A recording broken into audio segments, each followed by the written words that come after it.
Hey guys, tonight we begin with the surprisingly trippy world of ancient Egyptian recreational chemistry, a civilization that gave us pyramids, mummies, and apparently festivals that could rival your college roommate's worst decisions. So before you get comfortable, take a moment to like the video and subscribe, but only if you genuinely enjoy what I do here. And let me know in the comments where you're tuning in from and what time it is for you. It's always fascinating to see who's joining us from around the world. Now, dim the lights, maybe turn on a fan for that soft background hum, and let's ease into tonight's journey together. Let's start with the ancient Egyptians' most famous botanical party trick, the blue lotus flower. You've probably seen it in tomb paintings, elegant petals, usually being sniffed by pharaohs or gently waved around at banquets like an ancient version of cheers. But this flower wasn't just ornamental. The Egyptians believed it had sacred properties, and mild psychoactive ones. Yes, the blue lotus could get you just a little bit floaty. The method was simple. Take the dried petals and soak them in wine for a while, sometimes days.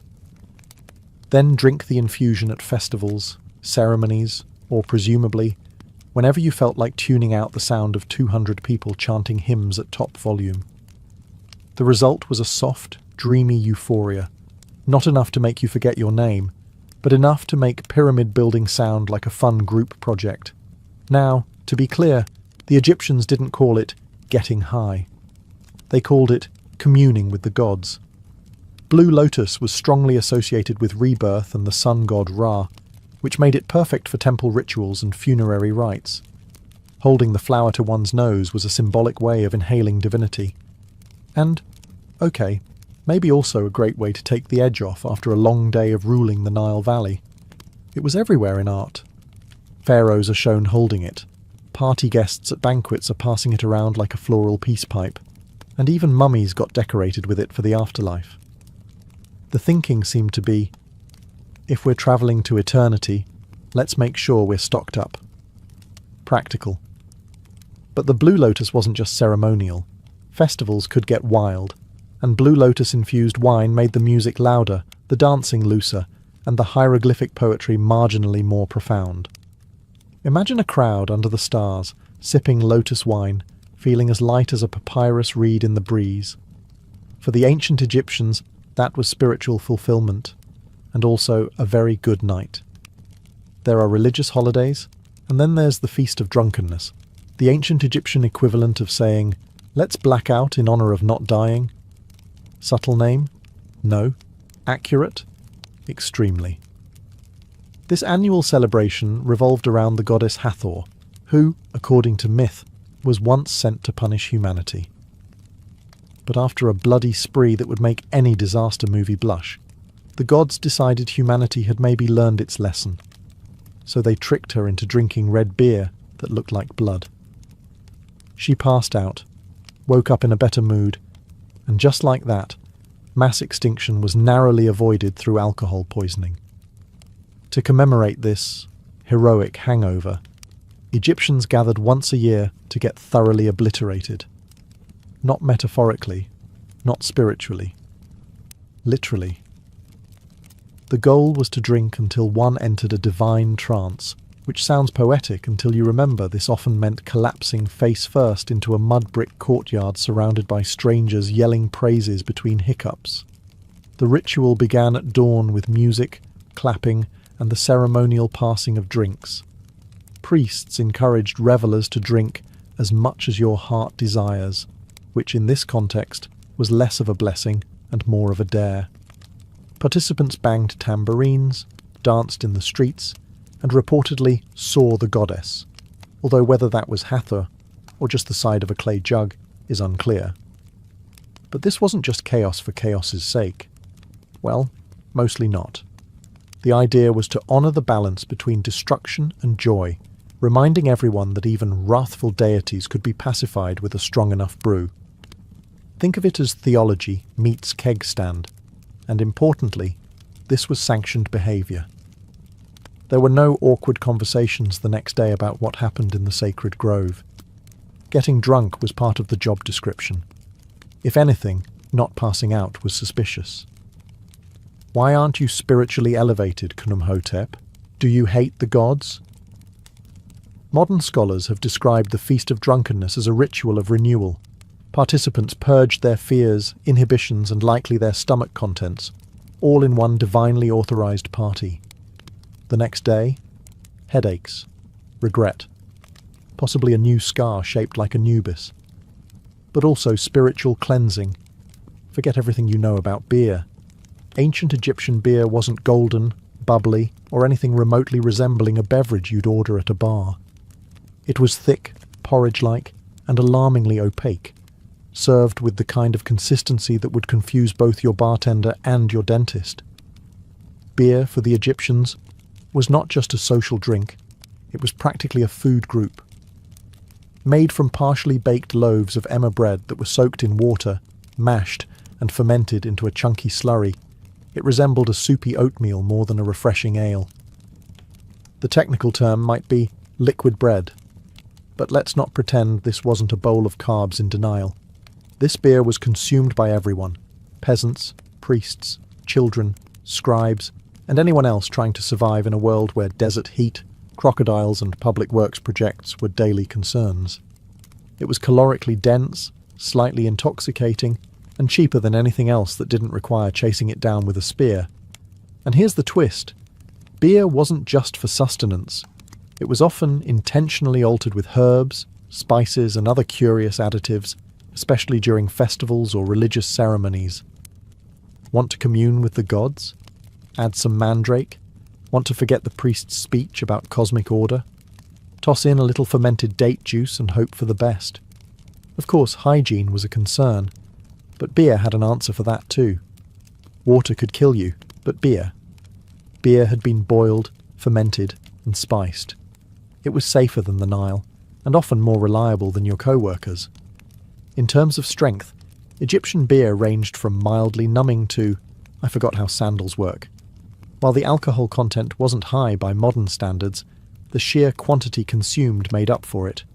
Workers on state projects like pyramid building were often paid in beer, a daily ration of several litres, which means that half of ancient Egyptian labour was fueled by liquid gluten and mild intoxication. Let's talk beer. Or rather, let's talk about a viscous, beige, bread-adjacent fluid that the ancient Egyptians cheerfully called beer, and that modern brewers would call a war crime. Egyptian beer was less refreshing beverage and more fermented soup with ambition. Made by soaking half-baked loaves of emmer bread in water, then mashing the whole affair into a lumpy stew and letting it ferment in open vats, the final product was cloudy, chunky, and distressingly chewable. Imagine oatmeal if oatmeal had opinions and a mild buzz. But despite its texture, which archaeologists generously describe as rustic, this was the drink of the people. Everyone drank it: pharaohs, priests, peasants, toddlers. Because when water might kill you and milk was suspicious at best, beer was the least deadly option with a pleasant side effect. It was calorie-dense, mildly intoxicating, and often served in communal jugs, because nothing says spiritual unity like 5 adults slurping from a pot of soggy bread water. At temples and festivals, the beer might be enhanced with herbs, dates, honey, or mystery ingredients that were either sacred or just experimental. Historians are still unsure if the addition of mandrake was intentional, or if someone was just tired of reality. This was also the go-to payment method for labourers. Pyramid workers didn't clock out with coins. They received daily beer rations, sometimes several litres per day. This means the guys hauling limestone blocks all morning were doing it buzzed and breaded. And somehow the pyramids still got built. Let that sink in the next time you miss a deadline with a cappuccino in hand. Taste? Probably awful. But if you're living in 1300 BCE, covered in sand and trying not to die of dysentery, a lukewarm jar of beer porridge is Michelin star cuisine. Also, no foam, no carbonation, no glass bottles, just ceramic jugs, straws with filters to catch the bigger bread chunks, and a national commitment to ignoring mouthfeel. Now that you've washed down your bread beer with a floral buzz, it's time to set the mood. with smoke, but not just any smoke.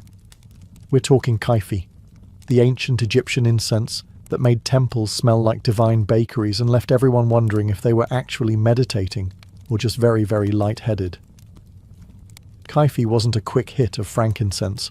This was the perfumed love child of an apothecary and a pastry chef. Recipes varied by temple, but the ingredients often included myrrh, honey, wine, raisins, cinnamon, juniper, mint, and whatever other spices were lying around not being sacrificed. Mix it all up, let it ferment, dry it into pellets, and burn them slowly in sacred spaces until everyone either felt deeply spiritual or forgot why they walked in. It was used in ritual purification, which is code for, let's fill this room with enough fragrant smoke to erase our sins, or at least our memories of last night's feast of drunkenness. Temples didn't have ventilation, by the way. That was considered breaking the mood. So imagine standing in a limestone cube next to a sweating priest waving a smoking dish of kifi, like it's Fabreze for the soul, while a chant drones in Coptic monotone behind you. Visions weren't just encouraged, they were practically inevitable. Whether divine revelation or mild asphyxiation, it didn't really matter. The gods got their tribute either way. To the Egyptians, kaifi wasn't just air freshener, it was medicine, perfume, and spiritual elevator all in one. Pliny the Elder later wrote that kaifi could cure snake bites and improve sleep, which makes sense if you assume the goal was to pass out entirely. Some recipes were so complex, they read like ancient IKEA manuals. 16 ingredients, each added in precise phases under specific moons. Honestly, it's a miracle anything got done. But once lit, the aroma drifted across the Nile like a sacred fog machine, signaling that something holy was happening, or that someone was overcompensating for yesterday's fish market. Even in death, kaifi lingered. It was burned during mummification, buried in tombs, and probably responsible for at least one pharaoh being accidentally embalmed in a spice rub. In short, kaifi was Egypt's way of saying, if you can't drink it, burn it, and breathe deeply. If Blue Lotus was Egypt's chill friend, and kaifi was the drama queen with a smoke machine, then Mandrake was the slightly unhinged guest you invited once and immediately regretted. With its forked roots that vaguely resembled tiny humans and a reputation that scared even seasoned priests, Mandrake was less herbal remedy and more botanical dare. Used in ancient Egyptian medicine as both a painkiller and a possible aphrodisiac, which is always a terrifying combination, Mandrake earned its place in temple recipes and medical scrolls with the kind of cautious reverence usually reserved for wild animals and pharaohs in a bad mood. The Ebers Papyrus, that handy ancient medical text that sounds like it belongs in a Harry Potter class, lists Mandrake for insomnia, fertility, and strengthening the heart. Which sounds noble until you remember that the wrong dose could just as easily strengthen your heart into cardiac arrest. See, Mandrake contains alkaloids like scopolamine and atropine, the kind of compounds that mess with your nervous system and occasionally convince you that your bed is melting. In small doses, it was mildly relaxing. In slightly bigger ones, welcome to Night Terrors starring Ra and a crocodile in a wig. And then there's the harvesting myth. According to later folklore, likely inherited from these early associations, pulling a mandrake root out of the ground caused it to scream. Loudly. Lethally. So naturally, the solution was to tie it to a dog, cover your ears, and let the poor creature yank it free while you hoped your neighbours didn't ask too many questions. While there's no solid evidence the Egyptians were tying plants to dogs and waiting for shrieks, the idea that the plant had spiritual, and slightly terrifying, power fits right in. Mandrake may have been used in rituals, fertility rites, or just slipped into beer for those who preferred their hallucinations with a rooty aftertaste. In any case, it wasn't the everyday herb. Mandrake was for priests, magicians, and those who didn't mind taking medical advice from a man covered in gold leaf. Used carefully, it could induce sleep, reduce pain, and maybe inspire a sensual poem or two. Used recklessly, You'd wake up 4 days later convinced you were a scarab beetle. Somewhere in the vast scrolls of Egyptian medical wisdom, wedged between cures for crocodile bites and the proper placement of amulets on inflamed body parts, lies a quiet little mention of Shemshemet. That's right, cannabis. Because when it came to pain relief, the ancient Egyptians didn't just rely on divine intervention or chewing reeds until they forgot their problems. Sometimes they reached for something a little more herbal. Cannabis appears in medical texts like the Ebers Papyrus and Ramesseum Papyrus, mostly as a treatment for inflammation, sore eyes, and various gynecological complaints. Yes, gynecological. Ancient Egyptian women may have had access to THC-infused suppositories, which sounds like a modern wellness trend someone is definitely going to try to resurrect on Etsy. Of course, the Egyptians didn't roll joints or bake brownies with it. At least, not that we know of. Cannabis was usually crushed into oils, mixed into salves, or blended with honey, because if you're going to medicate, why not make it taste nice? Applied topically, it soothed pain. Inhaled accidentally. Well, now the temple incense makes a lot more sense. Was it recreational? Officially, no. Unofficially, probably. When you're running a civilization in 120-degree heat with limited plumbing and a deeply unpredictable crocodile problem, no one blames you for accidentally over-medicating. And if your high priest starts talking to statues a little too confidently, well, who's to say that isn't divine wisdom? There's also physical evidence. Residue analysis from mummies and burial sites has turned up trace amounts of cannabis, along with opium and nicotine, which raises either some fascinating pharmacological questions or the world's most suspicious funeral offerings. And let's not ignore the priests. These were men trained to chant for hours, interpret dreams, and stare into incense smoke until something stared back. If their rituals involved cannabis, it wasn't for giggles. It was to facilitate communication with the gods, or at the very least, with the wall. Somewhere in the dimly lit, sweet-smelling corners of the ancient Egyptian temple pharmacy, just behind the dried lizards and holy ointments, sat the opium stash. Small, wrinkled poppy pods imported from the eastern Mediterranean, tucked away like a divine secret. Because when you've got plague, pain, and pyramid-related back injuries, sometimes prayer alone doesn't cut it. Though not native to Egypt, opium poppies likely made their debut through trade with Cyprus or Crete. The Egyptians were nothing if not enthusiastic early adopters. By the time of the New Kingdom, poppies were well on their way to becoming the ancient world's go-to sedative, a medical miracle wrapped in mild addiction.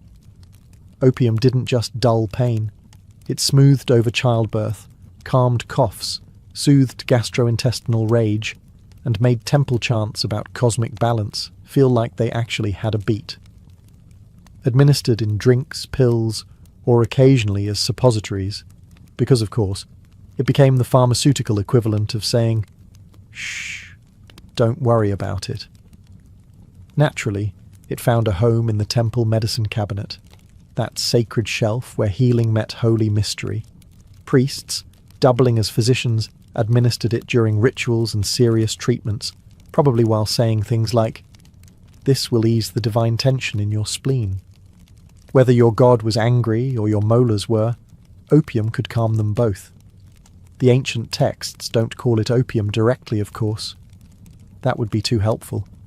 They reference extracts from the poppy plant, in the same vague way modern labels say natural flavours, which is never comforting. But let's not pretend this was all medicinal. There's always a blurry line between spiritual elevation and a really good nap. And for elite Egyptians, especially those being embalmed, opium might have been part of the final send-off. What better way to face the underworld than totally blissed out and blissfully unaware of the scarab beetle crawling across your nose? Like many of Egypt's sacred substances, opium was part cure, part comfort, and part controlled chaos. Used wisely, it soothed agony. Used poorly, it turned temple assistants into spaced-out background dancers. Still, in a world of tooth drills, snakes, and sandstorms, a little somnolent magic went a long way. Wine in ancient Egypt was a sign of sophistication, a drink of the gods, a toast to Osiris. But don't let the elegant amphorae fool you. This stuff could hit like a chariot accident, especially when it came laced with the ancient equivalent of a little something extra. Wines weren't just fermented grape juice. They were infusions, concoctions, and occasionally mild experiments in altered consciousness. Egyptians flavoured their wine with everything from mandrake and blue lotus to myrrh and frankincense. Ingredients that sound spiritual until you realise they were probably added for maximum mood enhancement. Religious festivals were the main setting for these potent potables. At the Feast of Drunkenness, for example, participants didn't sip wine to appreciate terroir. They chugged it to achieve metaphysical disconnection. The idea wasn't to be tipsy. It was to teeter between dimensions, possibly while dancing with a priest in a leopard skin. These spiked brews were often described in medical texts as remedies, which is how you know things were getting creative. Got a headache? Try a wine infused with fermented lotus. Sore joints? How about some frankincense-infused red, aged 2 weeks in a clay pot? Existential dread? Well, that one needed priestly supervision, and possibly a floor mat, and it wasn't just mortals enjoying this liquid therapy. The gods themselves were believed to appreciate a good spiked offering. Vats of wine were ritually poured out in temples, left as offerings in tombs, and used in ceremonies to help the divine descend into statues, or at least wobble in their general direction. Let's be clear, this wasn't your average table wine. Depending on the additives, these sacred brews could calm nerves, ease pain, or launch a midsummer banquet into full psychedelic mystery cult territory. And because everything was part of a ritual, no one could really question the dosage. If the room spun, it was spiritual. If you passed out in the lotus garden, that was divine communion. For the ancient Egyptians, wine wasn't just a beverage. It was a vehicle, one that could take you to enlightenment, to sleep, or into the arms of a very confused crocodile god. For a civilization obsessed with order, ritual, and geometry, the ancient Egyptians had a surprisingly open mind about trance states. In fact, they encouraged them, just not during accounting. These altered mental states were seen as direct channels to the divine, or at least to some deeply theatrical inner monologue. Possession, divine, not demonic, was often treated as a religious promotion, not a medical emergency. If a temple dancer started convulsing mid-routine, she wasn't rushed out by worried acolytes. She was applauded. Hathor had arrived, apparently, and had strong opinions about tambourine tempo. These trances were often achieved through a time-honoured combo of repetitive drumming, rhythmic chanting, smoke inhalation, sleep deprivation, and wine with mysterious floaties in it. The result? Sudden bouts of prophecy, dramatic gasping, and the occasional unplanned floor nap. Priests and priestesses alike were trained to host gods like Airbnb guests, welcoming them into their bodies during rituals. This included changes in voice, posture, and a sudden urge to announce cryptic things while staring into a fire. In many temples, it was just another Wednesday. To outsiders, it may have looked like a mass fainting spell, but within the temple, this was how messages from the gods were delivered. Sometimes the gods advised.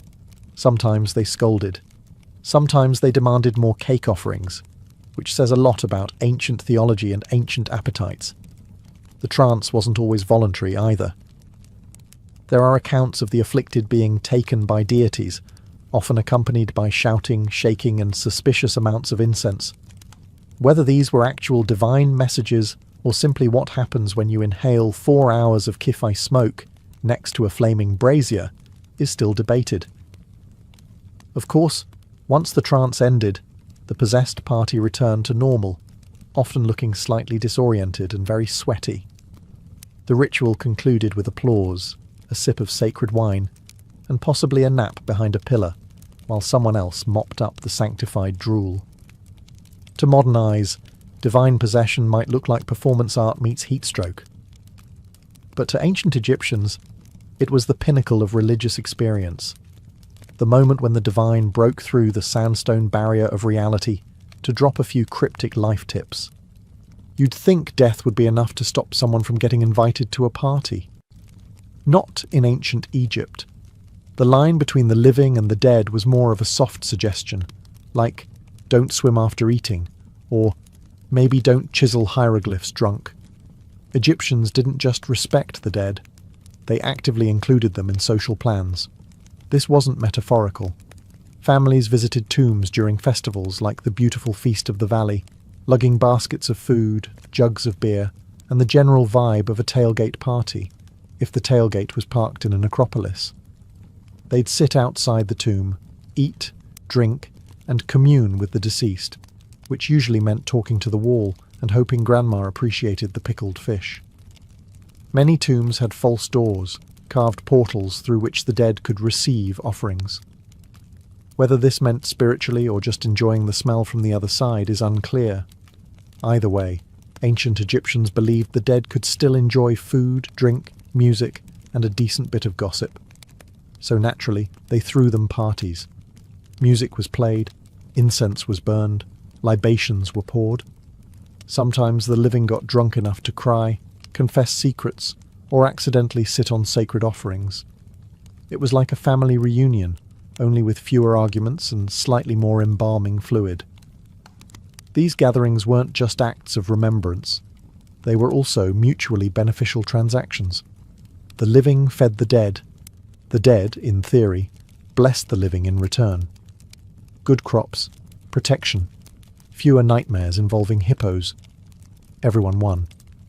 Sometimes people even slept overnight in tombs, hoping for dream visions from their departed loved ones, or the occasional unsolicited advice from a former accountant turned ghost. Stop lending money to your brother, the dream might say. And also, the amulets go on the left. To modern sensibilities, this sounds macabre. To the Egyptians, it was completely logical. The afterlife wasn't a goodbye, it was just a new address.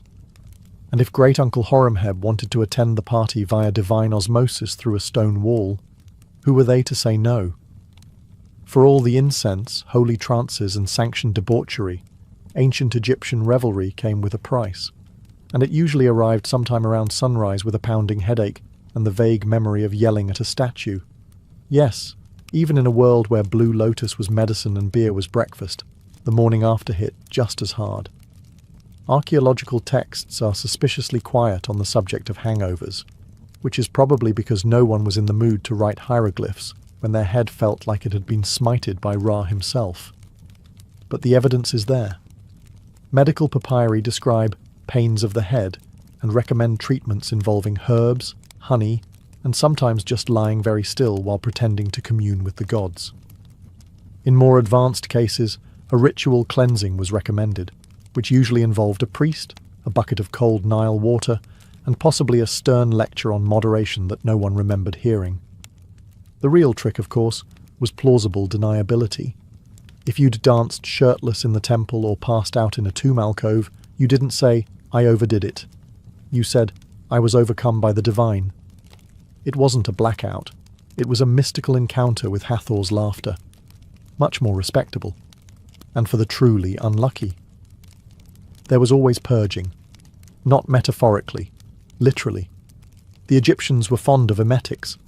Lovely concoctions designed to evacuate your sins from both ends.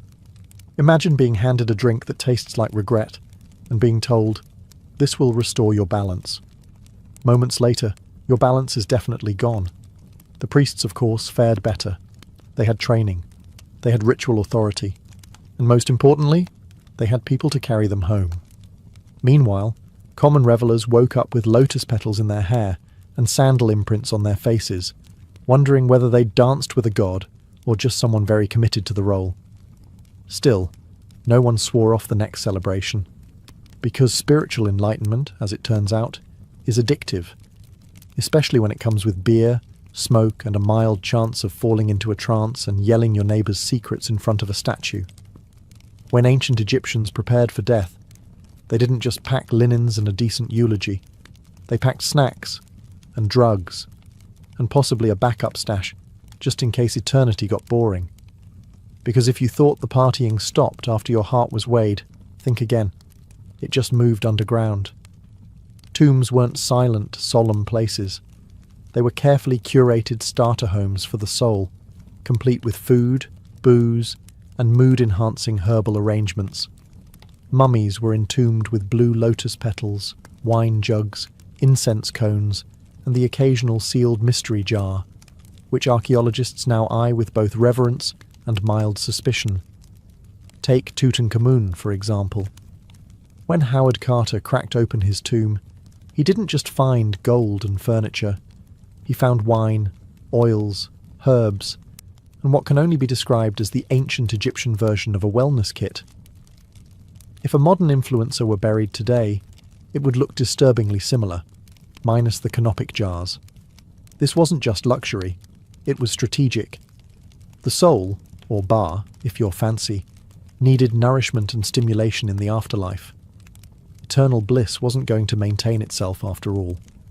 So priests and embalmers made sure you were entombed with all your spiritual comfort items, food offerings, sacred perfume, and a generous dose of whatever got you through long temple ceremonies while pretending to be enlightened.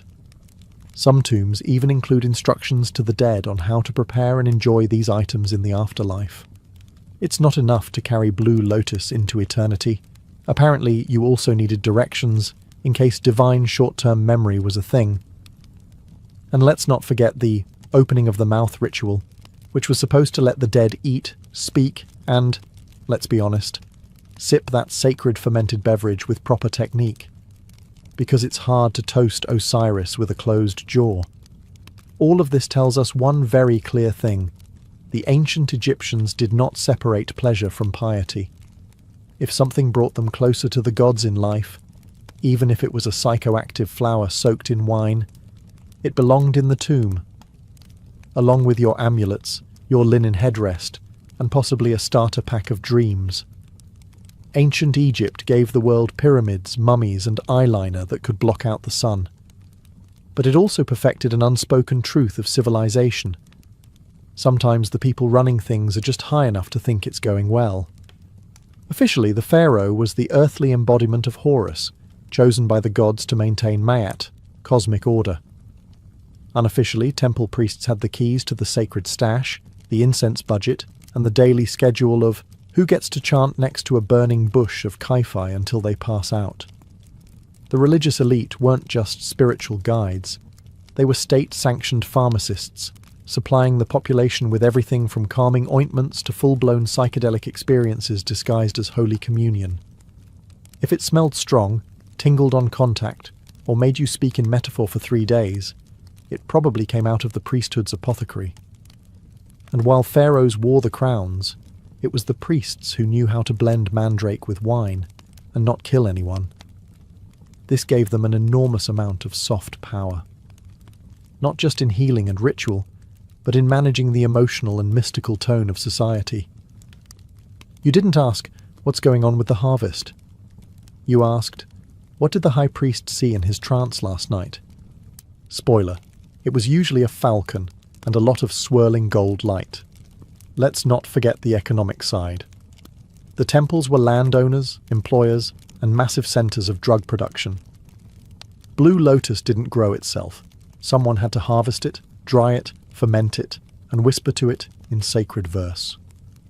So yes, religion was very holy, but it was also a well-oiled machine, one that ran on faith, herbs, and occasionally mind-altering doses of divine inspiration.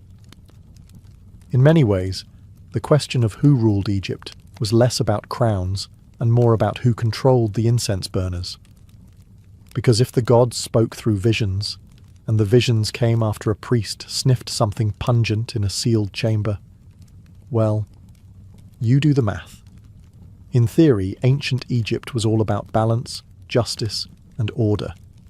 In practice, if you were rich enough to afford a private tomb and someone to fan you while you digested, you also had access to the good stuff, the kind of narcotic rarities that didn't show up in the village clinic scrolls.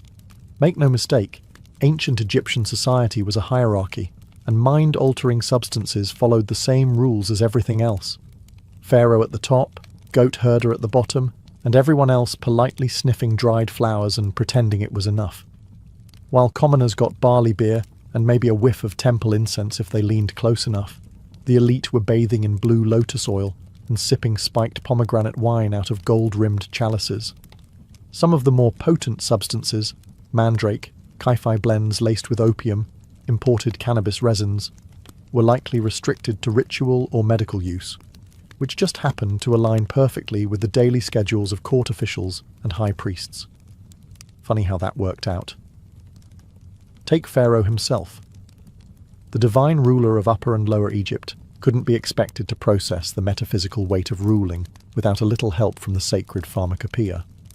If his dreams were considered state messages from the gods, then sedating his insomnia with a psychoactive nightcap wasn't indulgence, it was national security. Even in death, the elite kept their stash close. Many tombs contain medicinal vials, incense cones, and wine jars with labels so vague they may as well have read, "for ceremonial purposes only." One wonders if the gods actually required that much imported poppy resin, or if Tutankhamun just liked to keep his options open. Meanwhile, the lower classes weren't exactly locked out of the experience. They just had to settle for the watered-down versions. Beer thick enough to chew, weak incense, and whatever passed for spiritual euphoria during an 18-hour shift building obelisks. And when someone did get their hands on a forbidden substance without a permit, that was likely called witchcraft, heresy, or a very bad day to be a field labourer. After 14 chapters of sacred snorting, divine day drinking, and hallucinogenic healthcare, one might be tempted to ask, what does all this really say about ancient Egypt? Well, for starters, it tells us they were brilliant at blending science, spirituality, and recreational chemistry into a single belief system. Pain relief and prophecy came from the same flower. Medicine and mysticism walked hand in hand, usually to the beat of a sistrum and the smell of something smouldering that definitely wasn't FDA approved. It also reveals just how much the ancients respected the power of altered states. Not as escapism, but as a legitimate way to access insight, healing, and the occasional god with an animal head and a flair for drama. Their rituals weren't just pageantry. They were controlled chemical theatre, with incense, chanting, and psychotropic tea for the cast, and the strict gatekeeping of sacred substances. That's just the ancient version of putting wellness behind a paywall. The elite had their Blue Lotus spas and imported opium. Everyone else got lukewarm beer and an eye infection. Divine enlightenment was available, but only if you could afford the luxury tomb package with optional afterlife minibar. But perhaps the most revealing takeaway is this. Humans have always wanted to feel more, see more, and know more, especially if it involves lying down in a temple and not doing chores. The ancient Egyptians weren't that different from modern humans meditating with essential oils or arguing about microdosing on podcasts. They just wore more eyeliner and took their hallucinations more seriously. So, what does this mean for us?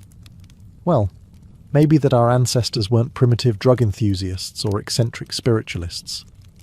Maybe they were just doing their best to navigate a confusing, beautiful, often painful world, with the tools, rituals, and fragrant smoke they had. And if that journey to inner peace happened to involve wine, wildflowers, and a trance where you barked like Anubis, so be it. Florence, late 1400s. The air was thick with incense, sweat, and the perfume of crushed roses. The city was bursting with art, intellect, and political intrigue, but also a very specific kind of madness, the obsession with beauty. And not just any beauty. Renaissance beauty, the kind that meant looking like a porcelain statue, even if it killed you.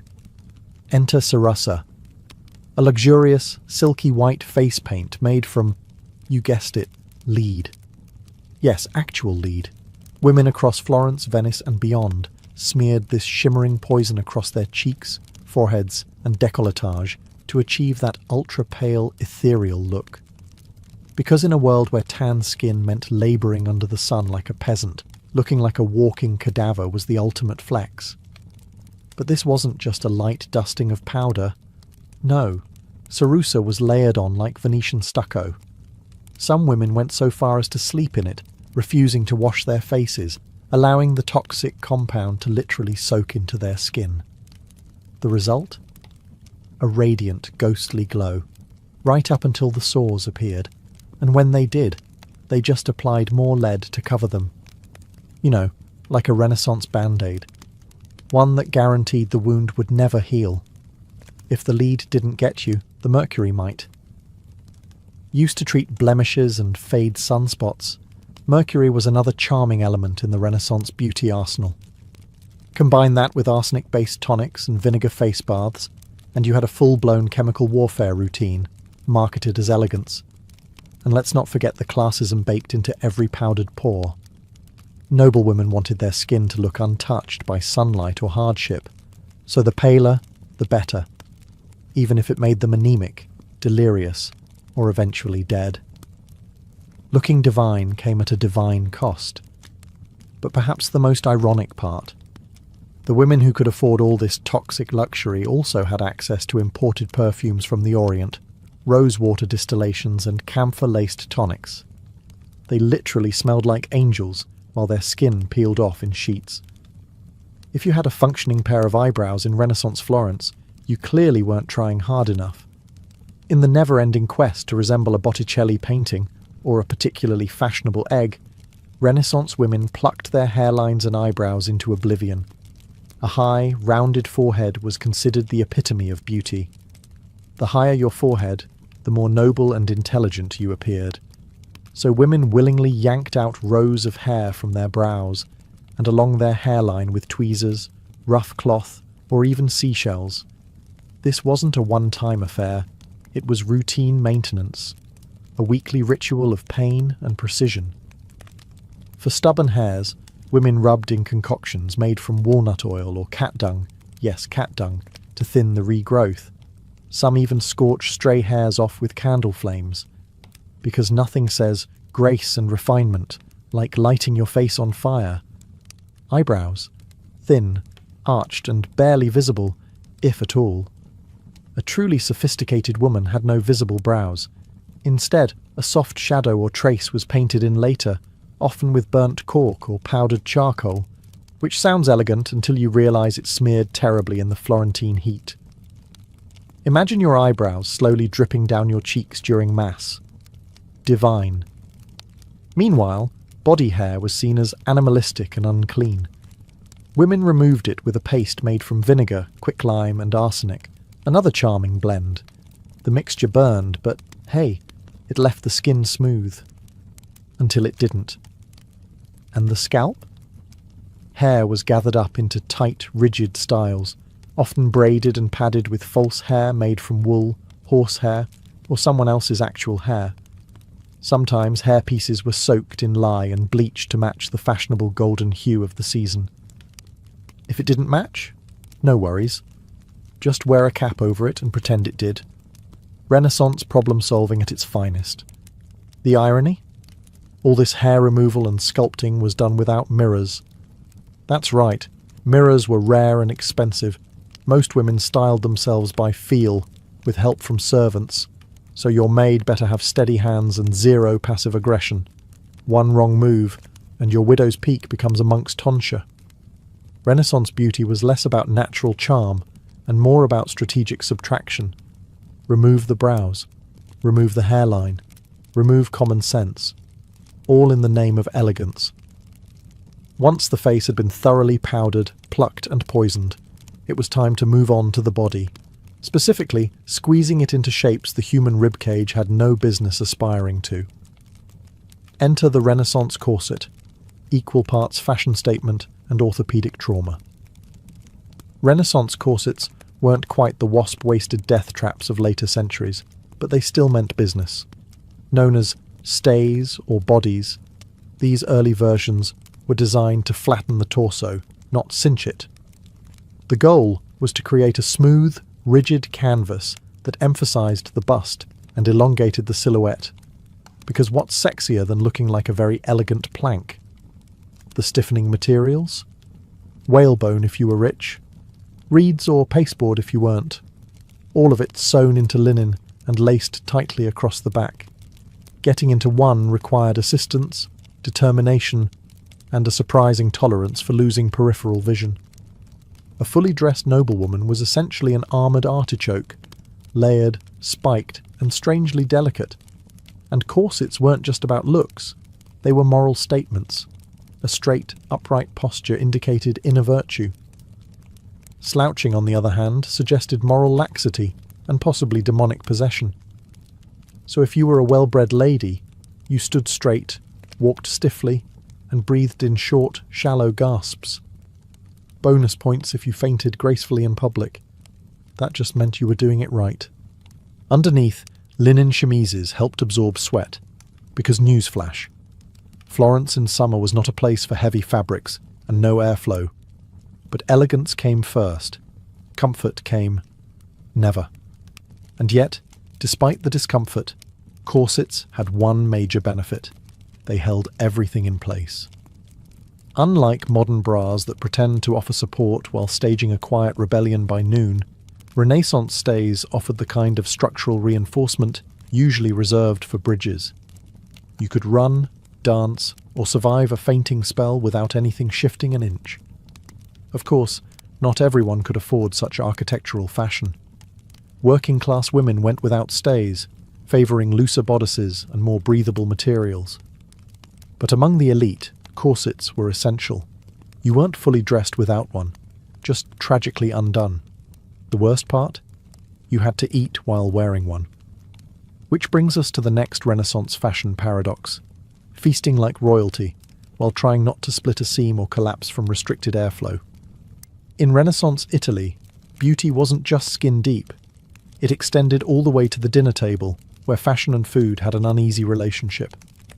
On the one hand, noblewomen were expected to attend lavish banquets and engage in the social theatre of feasting. On the other hand, they had to do it while squeezed into a corset so tight, their internal organs were basically roommates. Meals were grand affairs.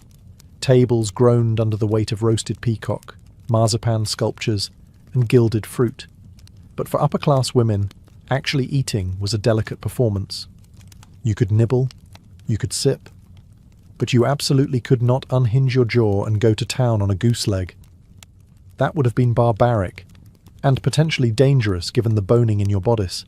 Instead, you were expected to take dainty bites, keep your back straight, and smile through the growing pressure in your ribs. Sometimes the act of sitting upright for hours and pretending to enjoy cold eel pie was enough to trigger a fainting spell, which, frankly, only added to the aesthetic. Pale, breathless, and collapsing into the arms of a handsome courtier. Très chic.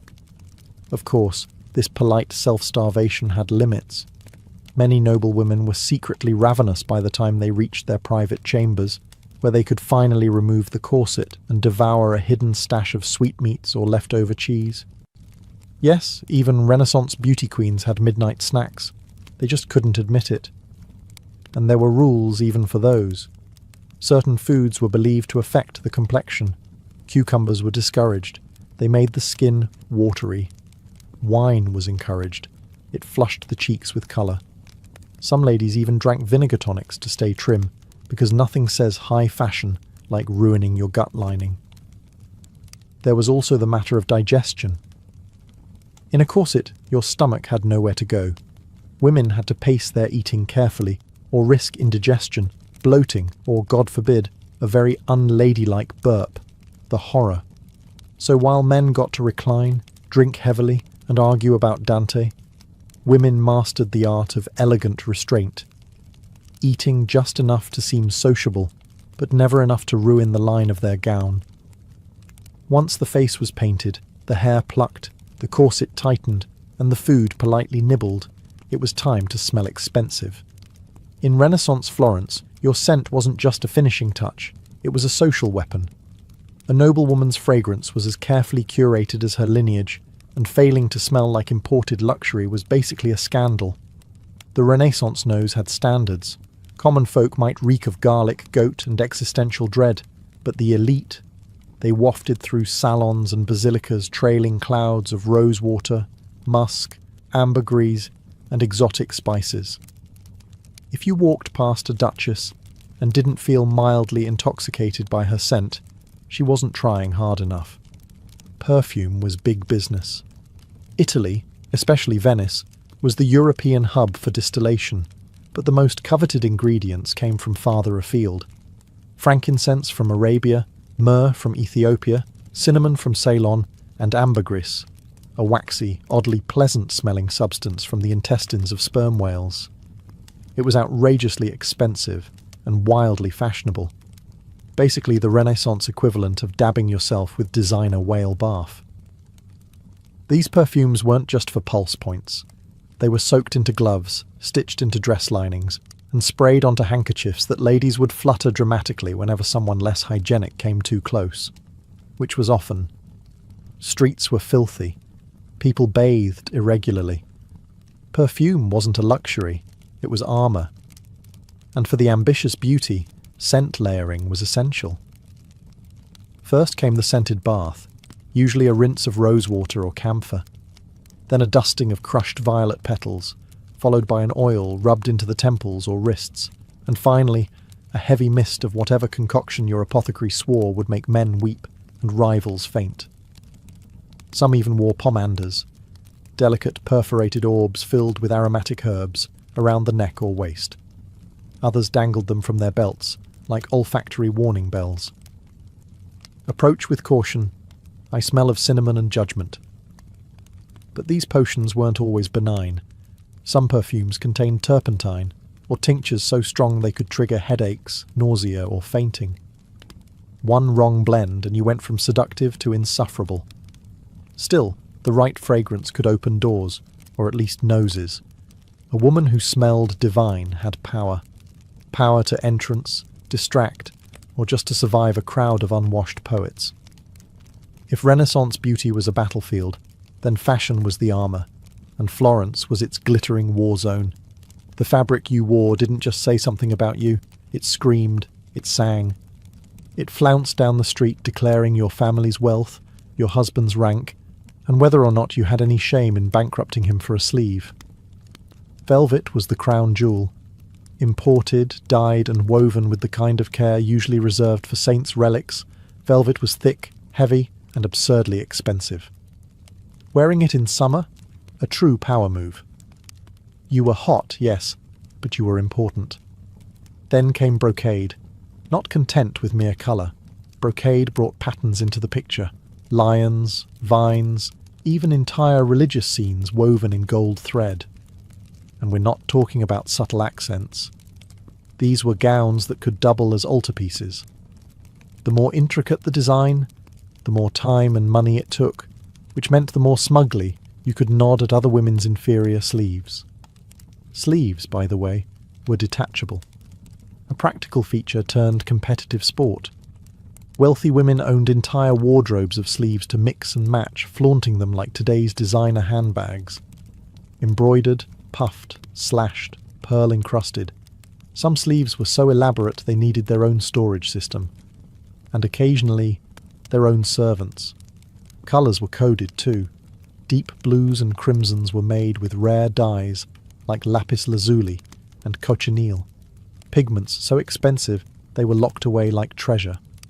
Only the rich could afford these hues, and sumptuary laws in places like Florence tried, and failed, to restrict certain colours to the nobility. But laws are boring. Dresses were not. Even the underlayers were ornate. Chemises were trimmed with lace. Petticoats peeked out in silken flashes. And girdles, belt-like accessories, weren't just decorative. Some were studded with gems and hidden pockets for perfume, prayer books, or possibly revenge notes. But all this fashion came at a price, literally. A single gown could cost more than a year's wages for a craftsman, and yet noble women didn't just have these gowns, they needed them. Every social event was a stage, and every outfit a statement. Wearing the same thing twice? Social suicide. Renaissance fashion didn't stop at the ankle, though, in fairness, no one was really supposed to see your ankles. Modesty dictated that a woman's feet be kept decently hidden beneath layers of brocade and silk, which was a pity, considering how completely ridiculous Renaissance footwear often was. Let's start with the Chopin. The most theatrical shoe ever invented, Chopins were essentially high-platform soles. Think ancient Roman sandals crossed with stilts. Originally from Venice, they were designed to keep fine dresses above the muddy, plague-infested streets. But over time, function gave way to fashion, and chopines got taller. Much taller. Some were over 20 inches high. Yes, that's not a typo. 20 inches. Wearing them required balance, training, and frequently a servant on each arm. Walking unaided was considered both a physical feat and a social risk. If you fell, you didn't just lose your dignity, you might take out half the wedding party with you. In Florence, chopins weren't quite as extreme, but the trend still trickled down. Wealthy women wore delicate pointed slippers, often made of velvet, embroidered with silk thread and lined with fur. These were indoor shoes. Outdoors, you wore pattens, wooden or cork platforms strapped underneath your slippers to protect them from the street. A practical solution, unless you tripped and shattered your kneecaps on cobblestones. Foot binding wasn't a thing in Renaissance Italy, but the pressure to have dainty, narrow feet absolutely was. Shoes were pointed, narrow, and not built for actual walking. But who needed to walk when you could glide from sedan chair to palace hall, leaving a trail of crushed flower petals and broken arches? And then there were the stockings. Women wore finely knit hose made of silk or wool, tied at the knee with ribbons. These ribbons were sometimes scented, because if someone caught a glimpse of your shin, you at least wanted to smell fabulous. Of course, lower-class women wore simpler shoes, sturdy leather for labour, clogs for wet work. But the noble class treated footwear like a secret weapon, unseen, impractical, and incredibly expensive. All of it reinforced a single message. Real ladies didn't walk. They floated. They glided. They suffered gracefully and in style. After hours of being powdered, plucked, laced, perfumed, stuffed, and platformed, what came next? That's right, dancing. Because nothing completes the Renaissance beauty ritual like trying to glide across a polished marble floor in 20 pounds of fabric and 2 inches of breathable lung space. Courtly dances were serious business. These weren't your carefree, tavern-style reels. No, Renaissance court dances were slow, elegant, and excruciatingly choreographed. Every step was rehearsed, every movement symbolic. The wrong foot placement could imply social ineptitude. A misstep? Scandalous. You might as well shout, "I own nothing in lapis lazuli," and run barefoot into the Arno. For noble women, dancing was a test of composure. The most popular forms, like the pavan or the galliard, required gliding in precise patterns, keeping your gaze modest, and never, under any circumstance, breathing through your mouth. That was considered undignified. Which is unfortunate, because corsets did not allow for deep breaths. Every galliard leap was a calculated gamble against passing out cold. And yet, it was crucial. A woman's grace on the dance floor was as vital to her reputation as her dowry. Parents hired dance tutors the way modern influencers hire lighting designers. You learned how to turn, how to bow, how to fan yourself just enough to be mysterious, but not so much that you looked sweaty. The goal was to radiate effortless control, even as your shoes blistered and your ribs whimpered. There was also the matter of social strategy. Dancing offered rare opportunities to interact, briefly, with eligible men. Gloved hands touched for a moment, eyes met during a bow, perfumes mingled. It was flirtation with footnotes. But say too much, move too boldly, or, heaven forbid, laugh. You risked ruining your entire aesthetic of pious elegance. Meanwhile, the background noise of every court event was a choir of judgment. Other women critiqued your gown, your hairstyle, your posture. Servants whispered, tutors fretted, and all the while you had to maintain the illusion that none of it mattered. But it did. A clumsy turn or an off-rhythm curtsy could haunt you for weeks. So you danced, you smiled, you endured. And when the music finally stopped, you excused yourself to repowder your sweat-streaked Sarussa before round 2. The guests had departed. The candles had melted into waxy puddles, and the Renaissance noblewoman, divine, dazzling, and delicately dying inside, finally made it back to her chambers. But sleep? Not yet. First came the Renaissance version of the night routine. Spoiler alert, it was less self-care and more controlled deterioration. Step 1. The unmasking. Out came the linen cloths, rosewater, and raw egg whites. The lead-based Sarussa had to be gently removed, not because it was delicate, but because scrubbing too hard would take skin with it. Many women used a mix of almond oil and vinegar to lift the layers, hoping their complexion underneath wasn't too ravaged. Spoiler, it usually was. Then came the hair, or what was left of it. Carefully, the pins and fake braids were uncoiled. Any adhesive used to keep forehead wigs in place had to be dissolved with herbal tonics. Ladies hoped the cat dung and quicklime they used for hair removal earlier in the week hadn't left bald patches. No pressure. Next, the corset unlacing, a spiritual experience, one that usually involved gasping, groaning, and possibly an audible crunch as ribs regained their original shape. Women could finally breathe. Not deeply, but enough to sigh in relief and maybe whisper, "Never again," for the 100th time.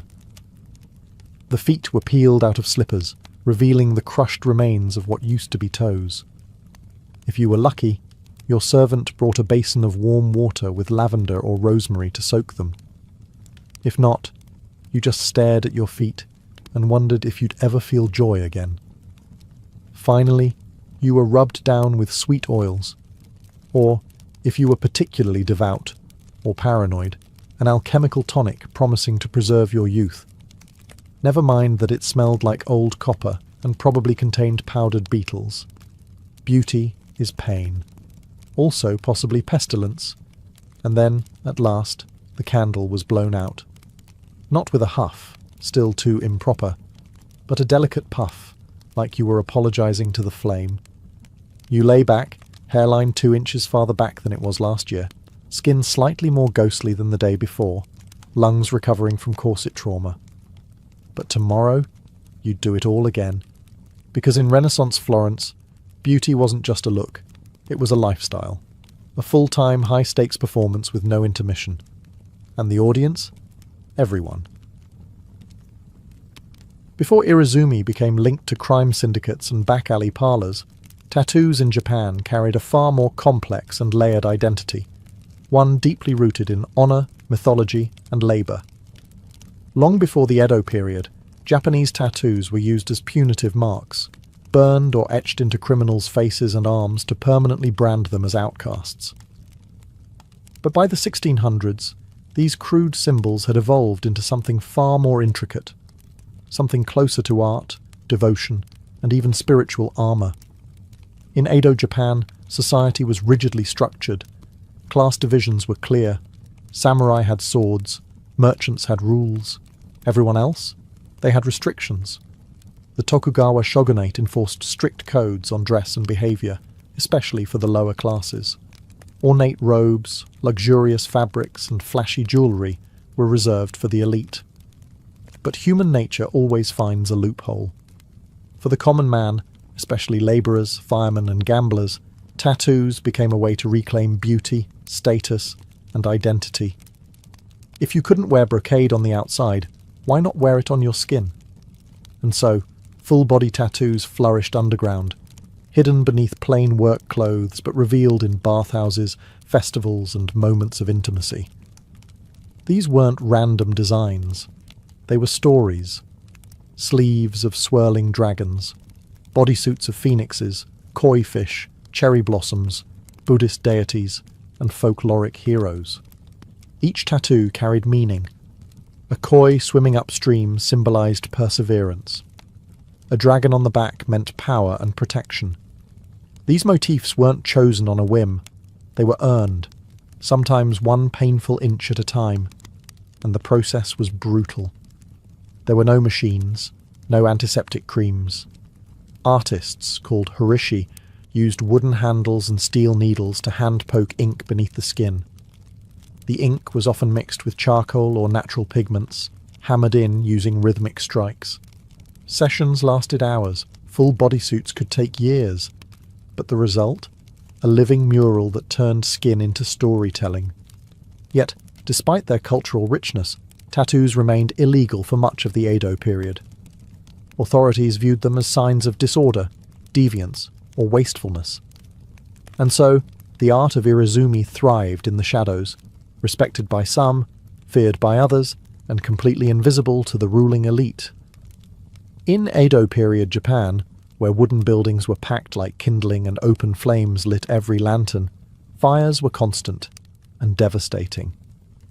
The samurai might have ruled the land, but when your neighborhood caught fire, it was the fireman, Hikeishi, who saved your life. These weren't firemen as we imagine today. They didn't use hoses or wear flame-retardant suits. Instead, they carried hooks, axes, and raw courage. Their job wasn't to extinguish fires. It was to tear down nearby structures and create fire breaks before the flames could spread. This meant climbing onto burning rooftops and dismantling homes by hand, often while embers rained from the sky. Naturally, these men developed a culture of bravado, toughness, and brotherhood, and central to that culture was tattooing. Full-body tattoos, irezumi horimono, became a badge of honor among the Hikeishi. Not only were they stunning displays of strength and endurance, they were deeply symbolic. Dragons for power, tigers for courage, gods and demons for spiritual protection. When a fireman stripped off his uniform to reveal a full suit of swirling ink, it wasn't vanity, it was armor. And the pain? It was part of the point. Sitting for hundreds of hours while needles punctured the skin was a rite of passage. If you could endure that, you could face down an inferno. The tattoos weren't just decoration.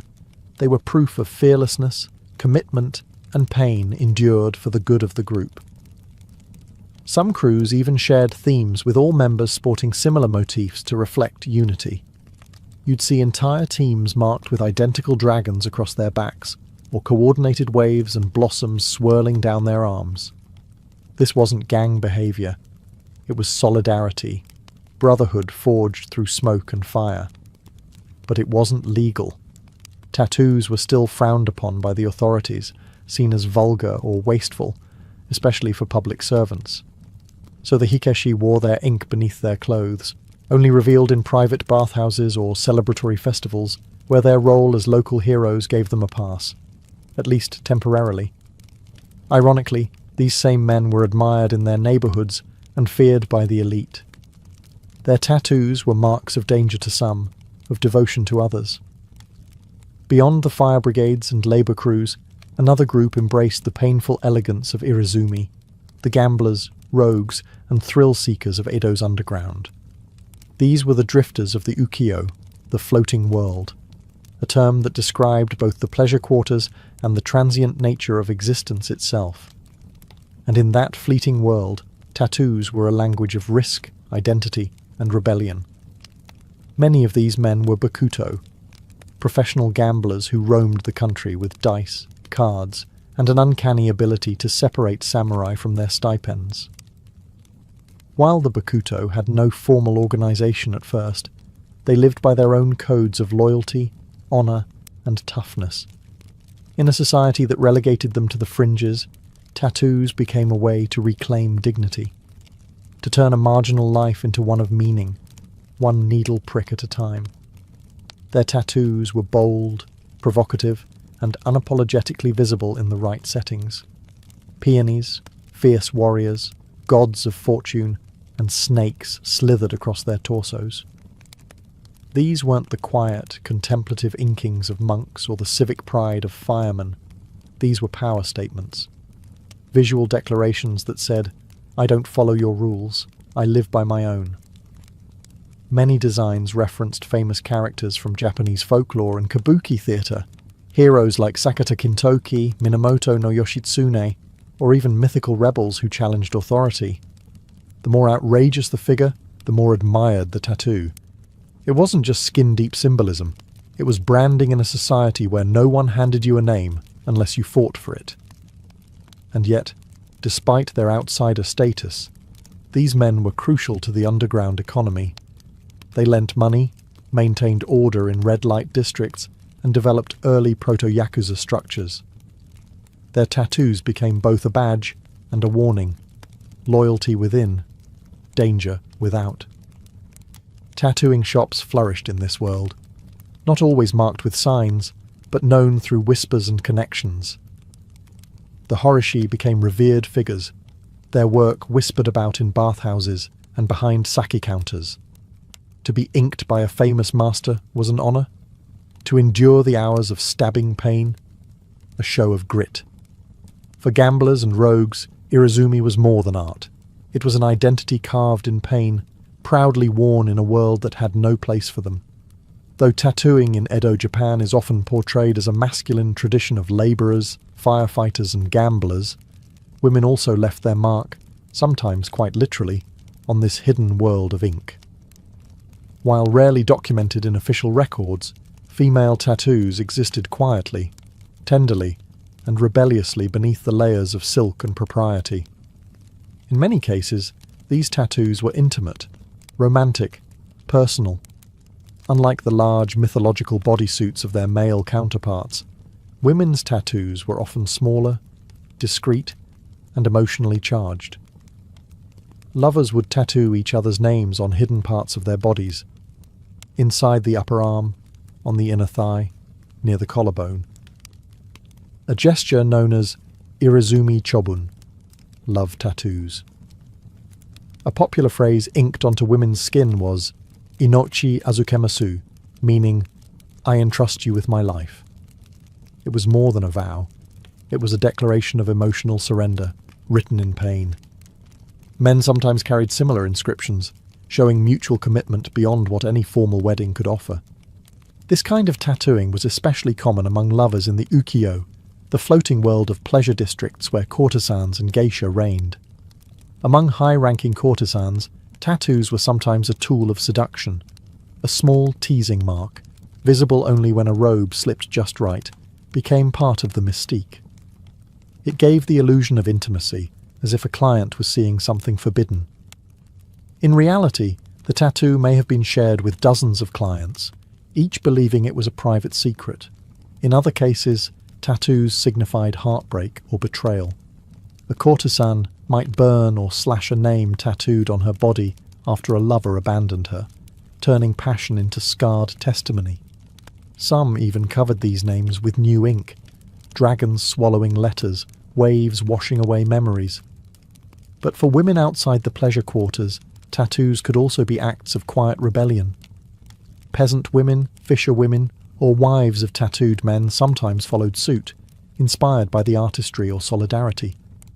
Though they risked judgment, these women wore their ink privately, under their robes, as silent declarations of autonomy. While Edo society officially condemned such markings, especially on women, these tattoos carved out a hidden narrative, one of love, agency, and pain born voluntarily, a story the official histories never bothered to write down. Behind every breathtaking bodysuit, every swirling dragon and tragic hero etched in flesh, there stood the unsung artisans of Edo Japan, the horishi, or tattoo masters. They worked quietly in tucked-away corners of the city, anonymous rooms above tea houses, back rooms of barbershops, or candle-lit apartments that smelled of incense and ink. There were no flashing signs, no customer reviews, just reputation, passed by word of mouth and inked skin. Becoming a horishi was no casual decision. It took years of training, usually through apprenticeship under a master. The tools were basic: wooden handles with clusters of steel needles at the tip, dipped into a thick black ink called sumi, made from soot and animal glue. The technique? Painstakingly slow and deeply painful. The needles were jabbed rhythmically into the skin by hand, often with a bamboo mallet. This process, called tabori, required steady hands, infinite patience, and the mental endurance of a monk. But horishi weren't just craftsmen. They were storytellers, historians, psychologists. A good tattoo master had to understand not only how to tattoo, but what to tattoo. Every design carried meaning. A cherry blossom fading into waves, the transience of life, a tiger climbing a mountain, bravery in the face of impossible odds.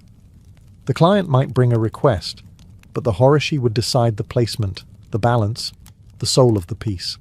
Clients would return over and over, sometimes for years, to complete their full suit. A bodyscape that stretched from shoulder to thigh, across the back, down the arms, and often stopping just above the wrist and neckline. This wasn't random. Tattoos had to remain hidden beneath daily clothing to avoid trouble with the authorities. Some horishi signed their work, not visibly, but secretly, within the folds of a dragon's tail, or hidden in the petals of a lotus. These subtle signatures became a badge of pride, recognizable only to those in the know. Despite the intimacy of the work, horishi lived with one foot outside of society. Their clientele were often firemen, gamblers, courtesans, people outside the elite. So the artists too lived on the edge, revered by the underground, invisible to the powerful. Irizumi wasn't just something you wore, it was something you survived. Every line, every shade, every drop of colour came at a price, measured in hours of motionless endurance and days of aching flesh. In Edo, Japan, the pain of tattooing wasn't a drawback. It was the entire point. Tebori, the traditional hand-poked method used by horishi, was brutal by design. The artist would dip the cluster of needles into sumi ink, then tap them rhythmically into the skin using a wooden stick or mallet. The process was slow, incredibly slow. A single outline could take hours. A full-body tattoo might require years of regular sessions, each lasting half a day or more. There were no numbing creams, no mercy. Only the sound of steady tapping and the raw sting of every puncture. But the pain was more than physical. It was symbolic. It separated the dilettantes from the devoted. It was a test of will, patience, and mental control. Clients didn't just receive tattoos. They earned them, and the endurance it took to sit through these sessions became a badge of honour, often discussed with quiet pride in bathhouses and taverns. Firefighters believed that the agony strengthened their courage. Gamblers viewed it as a test of luck and loyalty. Courtesans and lovers took on the pain as a symbol of their emotional depth. For some, it was a punishment. For others, purification. There was a spiritual dimension to it as well. Enduring pain was seen as a kind of self-discipline, similar to fasting or meditation. Buddhist themes were common in Irizumi, not just because of their aesthetic value, but because they reflected ideas of suffering, rebirth, and enlightenment. With each completed session, a person didn't just come closer to finishing a tattoo, they came closer to transformation. And there were rules. You couldn't flinch, you couldn't cry out. Moving too much could ruin the design or earn you a scolding from the horishi. Only the most serious clients completed their full bodysuit, known as munewari, with a chest panel left blank to avoid shocking society if the robe fell open. In a world where the elite wore silk and status, the tattooed wore pain and permanence. Every inch of an Edo tattoo told a story.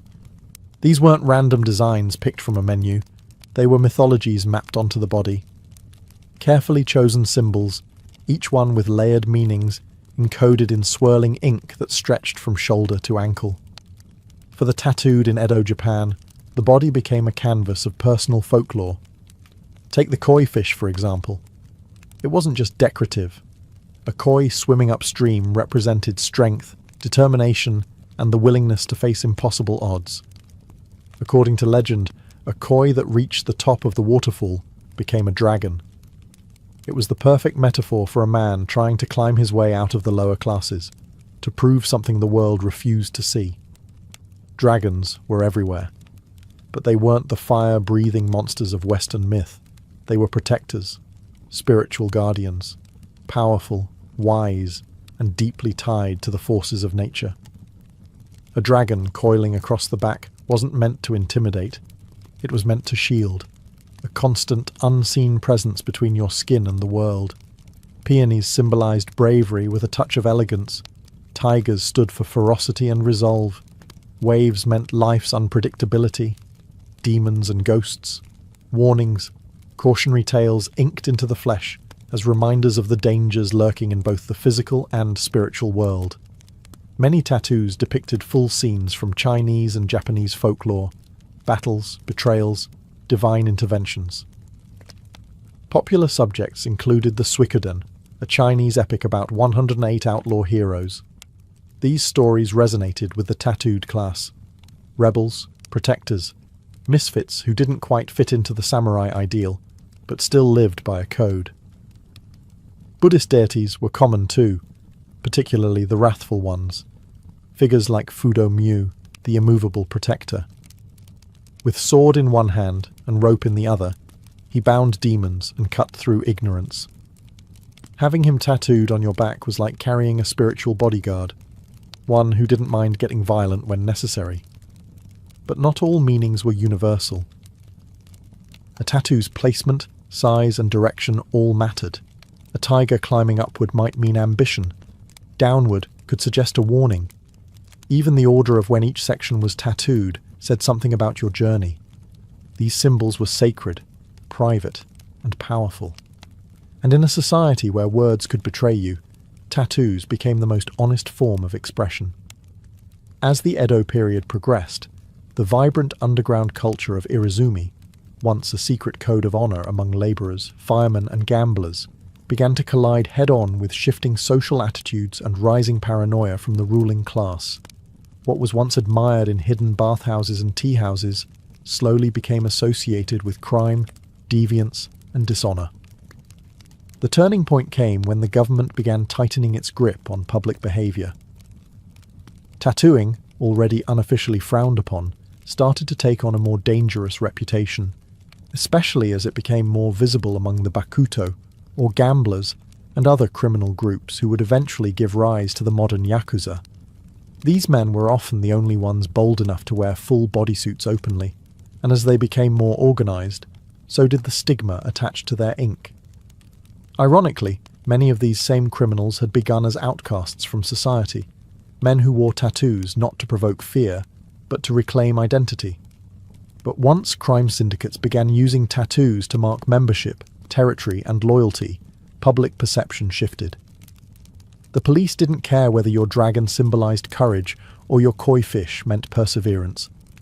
To them, tattoos now signaled one thing: criminality. The government responded with more bans. In the early 1800s, tattooing was officially outlawed, though enforcement varied depending on the region and who was doing the inspecting.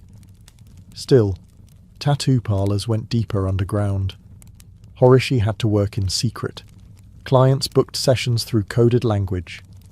And artists began developing techniques to hide tattoos under layers of ink, or blend them into larger designs to confuse officials. The stigma wasn't just legal, it was social. Anyone visibly tattooed could be refused entry into public bathhouses, barred from temples, or denied marriage by respectable families. Tattooed bodies became taboo, and the art form, once a mark of bravery or spiritual symbolism, was recast as something vulgar, dangerous, even evil. But the tattoos didn't disappear. They simply went deeper, both under the skin and under the radar. For every government crackdown, there was a new design, a new hiding spot, a new client willing to endure pain for something meaningful. Irizumi didn't die. It went into hiding, like a coiled dragon, waiting. As Japan stepped into the modern age with the Meiji Restoration in 1868, the new government was eager to present the country as civilized, orderly, and most importantly, westernized. And in this new image of modern Japan, tattoos had no place. Irizumi, with all its cultural depth and underground prestige, was declared a stain. The government doubled down. Tattooing was not only criminal, it was now embarrassing. Something savage, something shameful. Foreign diplomats were horrified by the elaborate bodysuits worn by Edo's working class, and Japan, desperate to be taken seriously by the West, responded by pushing tattooing deeper underground than ever before. Yet even as it was banned for Japanese citizens, tattooing curiously became a tourist attraction. British and American sailors flocked to Japanese ports and sought out Horishi to take home pieces of exotic oriental body art. Ironically, the very art form Japan sought to bury was being preserved by the very foreigners whose approval they craved. And still, the tradition didn't die. Horishi adapted. They changed their clientele, moved their studios further into secrecy, and kept the Tibori method alive. Master-apprentice lineages survived in whispers. The techniques, symbolism, and tools were passed down carefully, often within families or tightly knit artistic circles. In the 20th century, Irizumi became deeply entangled with the Yakuza. The full bodysuit, hidden beneath business suits, became a symbol of loyalty and fear within the criminal underworld. Once again, tattoos were about pain, honor, and secrecy, but this time without the folkloric grace of Edo firemen or mythological koi. The art was still there, but the public had turned away. Even today, the legacy of that stigma lingers. Despite modern interest in tattoo culture worldwide, Japan still views tattoos with suspicion. Public baths, gyms, and even some beaches ban tattooed individuals. The fear of criminal association endures, even when the ink is harmless. But times are shifting. Young Japanese artists are reclaiming Irizumi, not as rebellion, but as heritage. Museums are preserving ancient designs. Art lovers and historians are finally acknowledging the craftsmanship. And a new generation is asking, why should we be ashamed of our own skin? In a culture built on layers, of robes, of meaning, of silence, Irizumi remains the most honest expression Japan ever tried to hide. In Renaissance Europe, discussing sex openly was taboo, unless, of course, you were doing it through a thick Latin manuscript wrapped in religious guilt and printed under church supervision. Enter the marriage manual, a strange genre of literature where theologians, monks, and celibate scholars explained how good Christians were supposed to get busy, solely for the purpose of procreation, naturally. These manuals were less 50 Shades and more 46 Permissible Positions for the Glory of God. Titles like De Matrimonio or The Book of the Family disguised what they really were. Deeply detailed guides on when, how, and why married couples could engage in sexual activity, complete with diagrams, calendars, and lists of forbidden days. Spoiler, there were a lot of forbidden days. Sex on Sundays? Sinful. Feast days? Absolutely not. During Lent? God forbid. In fact, there were roughly 180 days a year when marital intimacy was prohibited. Combine that with the fear of damnation and the local priest snooping around, and it's a wonder Renaissance Europe ever managed to reproduce. These guides also gave advice on the proper mindset during intercourse. Joy was suspicious. Passion was risky. Love was fine, as long as it didn't make you too enthusiastic. Women were encouraged to be submissive and silent, and men were warned not to let their desire burn too brightly. Basically, the goal was spiritual union, with just enough physical action to make a baby and nothing else. But despite the dry language, these books were wildly popular, especially among clergy. Some manuals even had sections explaining which sexual positions were natural versus unnatural. Missionary was divine. Anything else was basically flirting with excommunication. Of course, educated Renaissance readers knew how to read between the lines. These books were some of the only texts that acknowledged sex at all, so people devoured them, not necessarily for pious reasons. A marriage manual on your shelf was totally acceptable. What you highlighted in it was your business. Ironically, the strict moral codes these books promoted only made people more curious about what lay beyond them. Which is why, right next to the marriage guides, another kind of book began to circulate, less holy, more illustrated.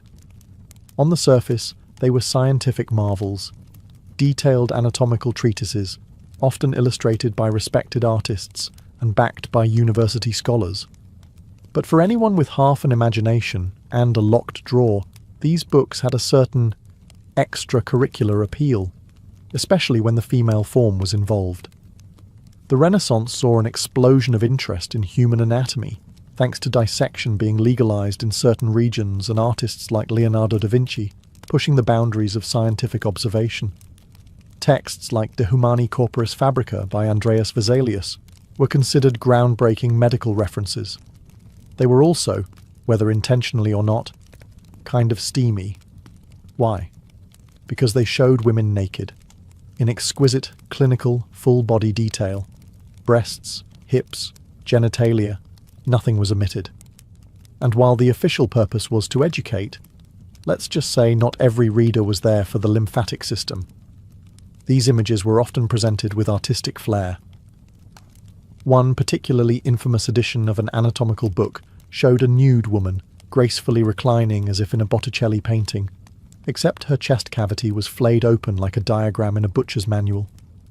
It was both horrifying and oddly sensual. The body as art, the body as science, and for some, the body as entertainment. Since pornography was strictly banned by the church, these illustrations slipped through the moral net under the guise of medical necessity. A young man caught with a suggestive woodcut from a medical book could simply shrug and claim he was pursuing his studies. The fact that the page was dog-eared and mysteriously thumb-worn, irrelevant. Some printers even leaned into the dual appeal. Certain editions were produced with extra attention to the female form, featuring idealized nudes that blended anatomy with eroticism. A sort of Renaissance loophole. If you wanted to look at naked people, all you had to do was pretend to care about the spleen. And these weren't back-alley publications. They were printed by respected presses, collected in university libraries, and cited by physicians. But between the dry Latin and muscle diagrams, there was just enough soft-core temptation to keep readers flipping pages with slightly more enthusiasm than necessary. Of course, not all forbidden books were pretending to be scientific. Some didn't even bother to hide it. By the mid-Renaissance, a new kind of book began appearing in private collections, ones that didn't bother with anatomical dissection or theological loopholes. These were full-blown love manuals, half etiquette guide, half soft seduction playbook. They were written for the well-bred nobleman or lady who wanted to flirt without falling directly into hell. Unlike the dry, rule-bound marriage manuals sanctioned by the church, love manuals revelled in ambiguity. They walked a thin line, offering tips on courtship, letter writing, and romantic speech, all under the pretense of cultivating refined behaviour. But between the lines, they dripped with innuendo. These books taught the art of the glance, the science of sighing in someone's direction, the importance of hand placement during a slow court dance. They offered sample dialogues, thinly disguised pick-up lines, for situations like encountering a duchess in a garden, or complimenting a lady's lute playing without offending her chaperone. One popular genre was the epistolary romance, collections of fictional love letters between imaginary nobles, usually with names like Count Lorenzo and Lady Fiorella. These were meant to model virtuous behaviour, but many letters veered suspiciously close to fantasy. You could practically hear the bodices tightening and the gloves slowly coming off. Some of these manuals even included miniature poems and riddles, just enough to feel cultured, just vague enough to be interpreted as scandalous. The Renaissance reader loved double meanings, and love manuals delivered them in elegant, rhyming couplets. And let's not forget the advice on grooming. One manual suggested men keep their fingernails clean and teeth white, so that a woman when kissed feels neither scratched nor offended. Others reminded ladies to maintain fresh breath and avoid onions before a romantic conversation. Practical, but not exactly spiritual. While these books didn't depict physical intimacy, they hinted at it constantly. And that was the point. They were less about lust and more about tension, the kind that built slowly across candlelit ballrooms, behind fans, through veils. For young nobles trapped between arranged marriages and strict religious codes, these manuals were escape hatches, legal to own, dangerous to understand. While the church cracked down on sin and scholars argued about virtue, some Renaissance readers were stashing ancient Roman poetry under their pillows, and not the kind Cicero would have approved of. Ovid's Ars Amatoria, The Art of Love, was one of the most widely circulated forbidden texts of the Renaissance. Technically a Roman classic, it offered a step-by-step guide to seduction, from spotting a lover at the theatre to how to feign jealousy just enough to keep things spicy. It was witty, elegant, and totally immoral by church standards. Naturally, it was extremely popular. Educated men, and some very determined women, kept copies of Ovid hidden behind Bibles or bound in blank covers to pass unnoticed. Marginalia in some surviving copies includes notes like, "Try this at Carnival" and "Worked on Cecilia," because who said Latin had to be boring? Then there was The Golden Ass by Apuleius, a novel that slipped under the radar thanks to its mythological storyline, but included vivid scenes of transformation, lust, and the occasional talking donkey. It was technically a spiritual allegory. It was also erotica with a toga on. Even more daring were translations of Greek and Arabic love poetry, many of which emphasized sensual pleasure as a path to enlightenment. Renaissance Italy had a taste for the exotic, and Arabic texts, like those inspired by the Perfume Garden, circulated in small elite circles. These weren't openly sold, but if you had the right connections and enough gold, a copy might find its way to your study. Booksellers knew how to play the game. Officially, their shops were stocked with theology and grammar. Unofficially, a wink and a discreet coin could earn you access to a locked cabinet labelled Medical Curiosities or Private Readings. The church called it sinful. The merchants called it good business. Some nobles even commissioned illuminated manuscripts of these works, decorated with gold leaf, cherubs, and occasionally very detailed illustrations of things cherubs should not be watching. These books weren't just read, they were experienced, passed around at salons, whispered about at masquerades, banned by bishops, quoted by poets. And while everyone pretended they'd only read them for the Latin practice, the truth was obvious. For all the secret reading and scandalous giggling behind lace fans, the Renaissance wasn't a safe haven for literary freedom, especially not when the Inquisition was watching, and in Italy it always was.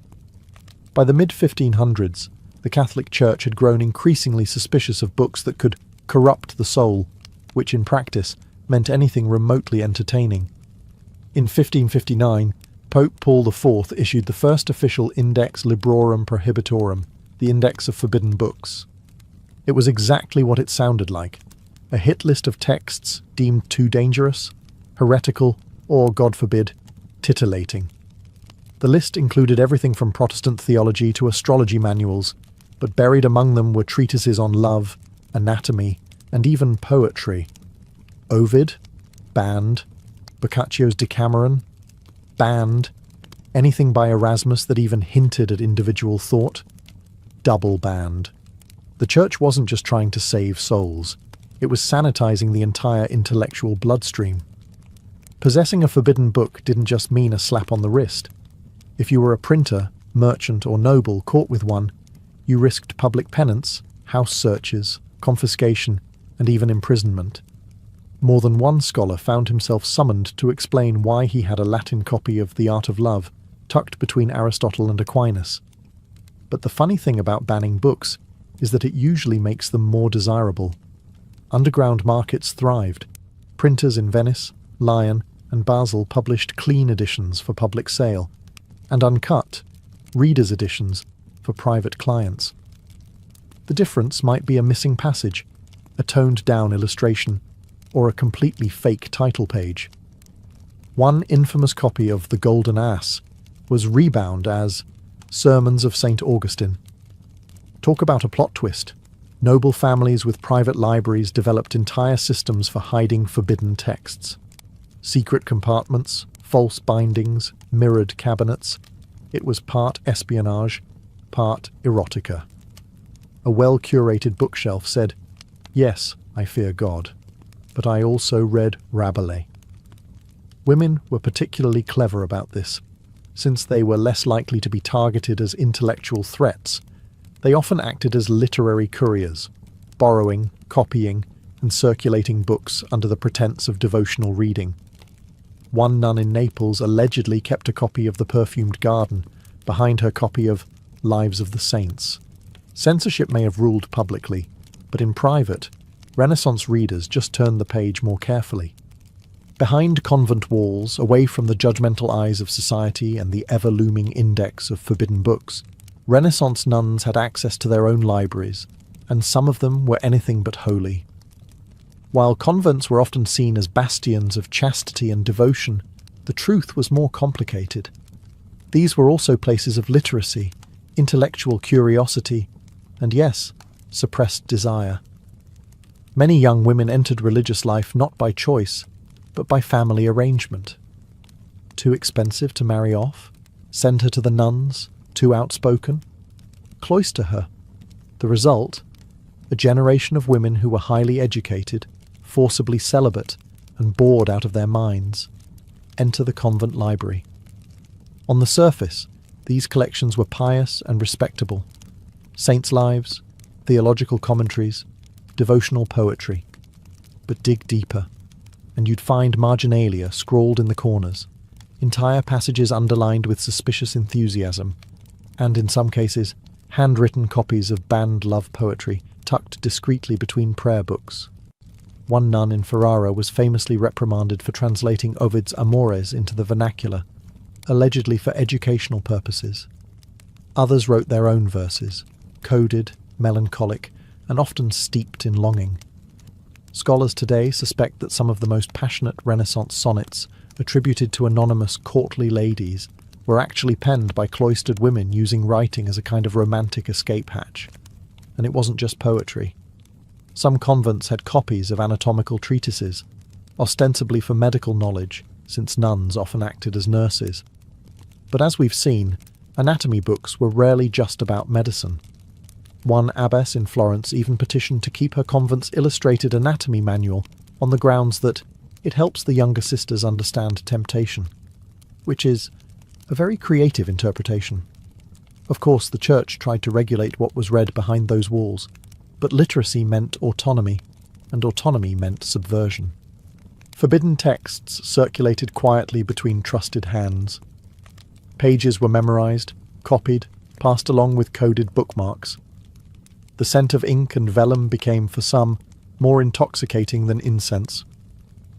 In the silence of evening, after vespers and confession, a young nun might light a candle and open a worn book, not of scripture, but of something warmer. A poem, a story, a stolen fragment of a world she'd never touch, but could still imagine.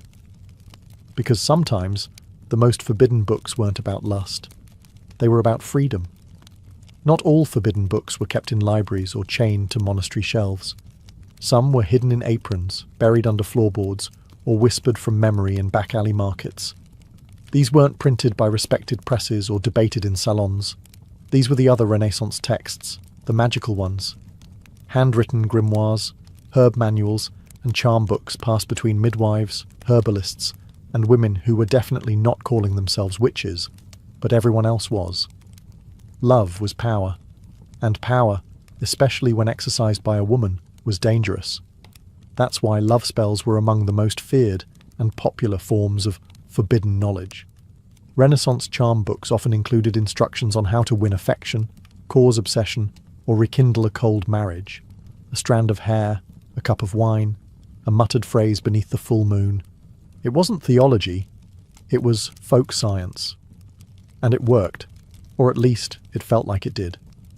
One famous spellbook from southern Italy included a ritual for ensuring fidelity. Sew a pinch of dried basil into your lover's doublet, whisper their name 3 times, and sprinkle rose water on their pillow. If they dreamed of you that night, the magic had taken hold. If they didn't, well, there were stronger measures. Aphrodisiacs were another staple of these underground texts. Recipes blended Renaissance botany with medieval imagination. Cinnamon, anise, ground oysters, mandrake root. Sometimes effective, sometimes toxic. One apothecary's manual cheerfully recommended a mixture of honey, wine, and powdered stag antler to awaken the fires of Venus. He failed to mention the violent nosebleeds. Men were curious, but women were the primary readers and keepers of these texts. Many passed recipes and rituals from mother to daughter, especially in rural areas where priests visited infrequently and midwives handled everything from birth to heartbreak. But owning such a book was a gamble. The Inquisition didn't look kindly on women with too much knowledge, and a love spell was just a witch trial waiting to happen. So pages were hidden, burned, or disguised as herbal journals. You could be an herbalist on Tuesday and a heretic by Thursday, depending on what someone saw or imagined. By the late Renaissance, the printing press had changed everything. Books were no longer handcrafted treasures for the elite. They were commodities. And while Gutenberg may have started with Bibles, it wasn't long before printers discovered a far more lucrative market: desire. Venice became the capital of this quiet revolution. It had the perfect mix of wealth, lenient censors, and a healthy appetite for vice. Hidden behind religious tracts and scholarly commentaries, small, privately circulated books began to appear. Books that weren't coy about their contents. They didn't pretend to be anatomy manuals. They didn't disguise poetry as devotion. These were explicit, illustrated, and ready to shock. One of the most infamous of these was I Modi, translated as The Positions. Originally created by engraver Marcantonio Raimondi, with illustrations by Giulio Romano, it depicted 16 scenes of explicit intimacy. Each engraving was paired with poetic verses by Pietro Aretino, whose sharp wit and even sharper tongue earned him a reputation as the Renaissance's first pornographer. Needless to say, the church was not amused. I Modi was immediately banned, plates were seized, copies destroyed. Raimondi was arrested. But the damage, or depending on your perspective, the innovation, was done. The idea that you could use the printing press for erotica had been unleashed, and it wasn't going back in the bottle. Underground presses sprang up across Europe, printing slim volumes of love poetry, scandalous tales, and sometimes outright smut. These weren't mass-produced. Copies were expensive, meant for wealthy patrons with a taste for the forbidden. Some were even commissioned privately, with content tailored to the buyer's fantasy. Think of it as custom Renaissance fan fiction.